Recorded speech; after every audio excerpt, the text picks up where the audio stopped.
On teste des innovations, on les met en place, on va regarder avec les usagers ce qui marche pas, et puis ce qui fonctionne super bien, derrière, on va essayer de le déployer ailleurs.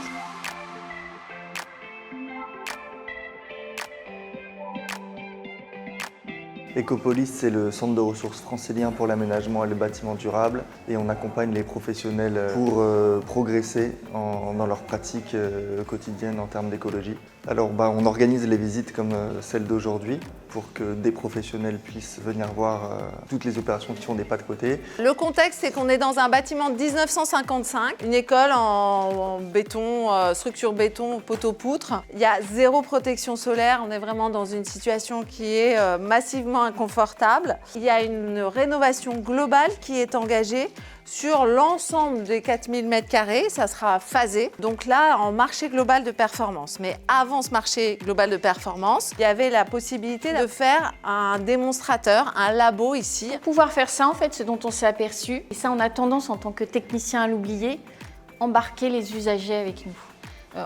On se dit toujours, nous on est les sachants, donc on arrive, on fait notre réno, et derrière, les gens se sentiront mieux. Mais en fait, si on n'arrive pas à embarquer les gens avec nous sur ce qu'on fait, comment on le fait, derrière, d'adapter nos bâtiments au changement climatique, ça ne va pas être possible, notamment dans les écoles. On a commencé aussi en allant en immersion dans les salles de classe.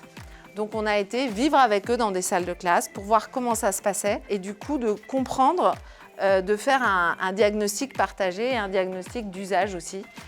Ça a vraiment scellé le démarrage de cette opération. On a tout instrumenté pour pouvoir faire un retour d'expérience et à partir de septembre, les enfants viennent pendant une année scolaire voir comment ça vit, toute l'équipe pédagogique est partante pour tester le truc. On a fait le choix de ne pas mettre de poglaron.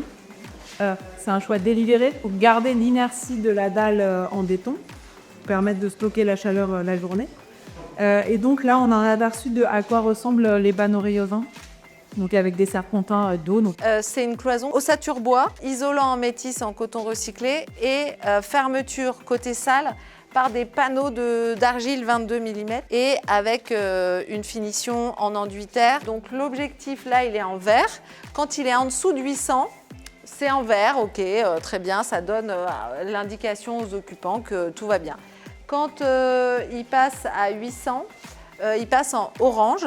Et là, la consigne, c'est plutôt d'ouvrir les fenêtres si c'est possible. Et quand il est en rouge, là, il faut vraiment ouvrir en grand 5 minutes pour renouveler l'air. Donc ça, c'est aussi un travail qu'on fait avec l'équipe d'EduRénov, la maîtrise d'usage, pour que les enfants comprennent comment on fait alliance avec le bâtiment pour être dans les meilleures conditions d'apprentissage. On a la chance cette année d'avoir été lauréat grâce à EduRénov et la Banque des Territoires.